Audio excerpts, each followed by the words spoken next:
Bonjour Dorothée Kohler et Jean-Daniel Weitz. Vous êtes les auteurs de ce livre absolument passionnant sur l'industrie 4.0, qui est paru d'ailleurs à la documentation française. Dans une première vidéo, on a un peu regardé votre parcours, et dans cette seconde vidéo, on va parler justement de l'industrie 4.0. Cette fois-ci, nous rentrons dans le sujet. Donc l'industrie 4.0, quelle définition en quelques mots et comment vous la distinguez de l'industrie 3.0 ?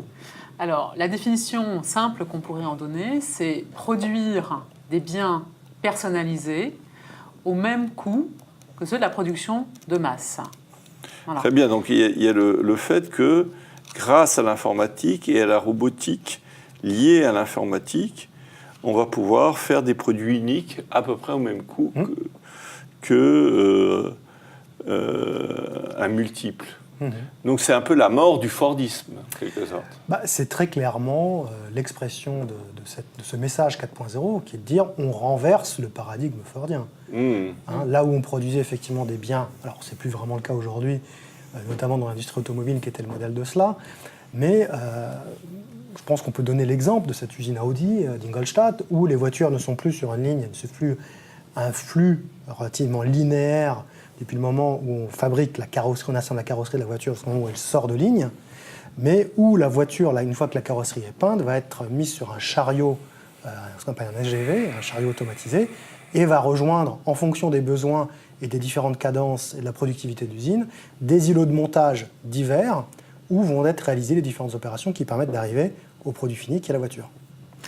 Donc c'est important ce que dit Jean-Daniel, c'est-à-dire que le 4.0, ce n'est pas une rationalisation plus poussée des flux de production, c'est la production de nouveaux flux, notamment des flux d'informations entre machines, produits et hommes, qui vont amener à produire différemment, ce qui peut se justifier parce qu'on le fait le constat tous aujourd'hui, on consomme également différemment.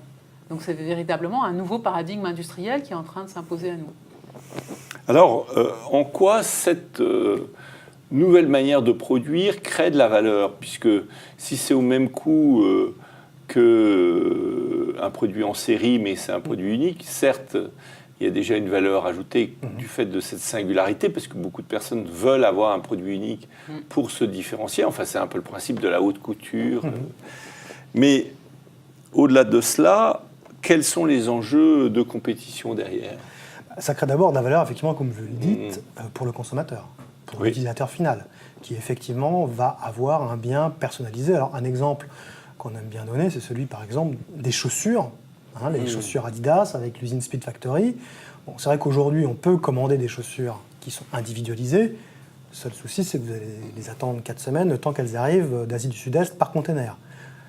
La Speed Factory, c'est une petite usine qui tient dans l'encombrement à peu près d'un container à l'origine. On met l'usine dans les on met l'usine dans le container au lieu de mettre les chaussures dans le container. Voilà, quelque part. En tout cas, on la met à des endroits qui sont beaucoup plus proches des consommateurs, typiquement dans un centre commercial demain ou en pleine ville, ce qui permettrait aux consommateurs d'avoir accès directement à un bien individuel. Après, effectivement, autour de tout cela se développent de nouveaux services, de nouvelles applications qui enrichissent aussi l'offre de valeur pour les consommateurs. Donc la valeur ajoutée, il ne faut pas la concevoir comme plus de la même chose, mais quelque chose qui va se créer de manière différente, à d'autres endroits. Et c'est pour cela que l'industrie 4.0 pose la question du business model. Ça crée une rupture, donc, du coup. Ce n'est pas une innovation incrémentale d'amélioration, c'est vraiment une véritable rupture. Est-ce qu'on peut parler d'ailleurs encore d'industrie ? Est-ce qu'on n'est pas au-delà de l'industrie, d'une certaine manière ? Alors, effectivement, la question des termes est importante. Aujourd'hui, on parle d'industrie, on l'oppose au service. Ce qu'on voit de plus en plus, c'est effectivement une frontière qui devient de plus en plus ténue. De la même manière, entre l'industrie et la logistique, les industriels deviennent logisticiens, les logisticiens deviennent industriels. Donc c'est vrai qu'il est très difficile de prendre de manière statistique la mesure de ces nouveaux ensembles. Ça, c'est le premier élément. Ensuite, effectivement, cette industrie, quelque part, elle change d'objet. Elle va plus vers des objets connectés, elle va plus vers des nouvelles propositions de valeur qui sont peut-être au-delà de l'industrie. Alors on va peut-être vers ce que Pierre Vell s'appelle le monde hyper-industriel. Mais je pense que le terme d'industrie reste complètement pertinent parce qu'on est dans le faire On fait un produit, quoi. Voilà, c'est comment... Il y a du service autour, la partie numérique de croix, mais enfin, à la fin, il y a tout de même un produit matériel. Oui, et puis c'est comment je rapproche le plus près possible des utilisateurs finaux la fabrication. C'est en cela aussi que c'est intéressant, c'est que le 4.0 change les contours de la géographie industrielle. Mais on reste bien, je pense que la fabrication reste une donnée essentielle dans le dispositif.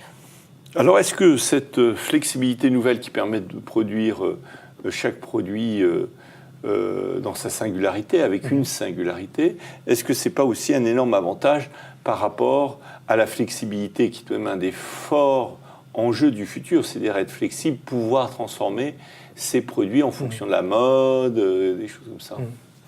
On met derrière le vocable de flexibilité beaucoup de choses. Donc, il faut effectivement distinguer, est-ce qu'on parle de flexibilité de l'organisation, de flexibilité du travail, de flexibilité de l'individu et de sa culture. Voilà. Ce qui est sûr, c'est que cette transformation demande une capacité à bouger. Et de notre point de vue, c'est avant tout un changement culturel. C'est-à-dire qu'un des leviers essentiels, au-delà de la flexibilité qui est une modalité, c'est la capacité à se projeter collectivement vers un avenir qui est celui effectivement de l'industrie 4.0 et à mobiliser les leviers qui permettent d'y arriver dans une situation qui soit win-win entre les dirigeants d'entreprise et leurs collaborateurs. Je pense que les mots ont leur importance. Moi, je ne suis pas très fan du terme de flexibilité. Je trouve qu'il y a des termes qui illustrent mieux celui de 4.0, notamment la modularité, où on voit, si on regarde les chaînes de production, justement des usines qui deviennent de plus en plus modulaires, organisées en îlots, pour être le plus adapté possible à ces changements de produits, à cette variation de produits. Et puis également la notion d'hybride, d'hybridation. Hybridation entre les filières, c'est ce que nous enseigne aussi le 4.0, c'est qu'on va aller de plus en plus vers un monde où les filières vont s'hybrider entre elles, où les métiers vont aussi s'hybrider et où on va être beaucoup moins enfermé dans des silos, dans des champs disciplinaires distincts. C'est ça aussi, cette notion de diversité qui qualifie le 4.0. Très très bien. Alors, donc, nous allons voir maintenant dans une troisième vidéo le futur, comment on peut anticiper le futur dans ce domaine. Qu'est-ce qui risque de se passer? L'Allemagne est en train de prendre une place prépondérante dans ce domaine, mais est-ce qu'ils vont garder cette place? Est-ce que la France peut prendre une place dans ce domaine? Quid de l'Asie, de la Chine, du Japon, qui, notamment le Japon, adore les robots. Enfin, il y a un élément de culture chez les Japonais qui font qu'ils adorent les robots. Et quid de la France, évidemment, et quid des Hauts-de-France? Comment faire évoluer cette culture? À très bientôt pour une troisième vidéo.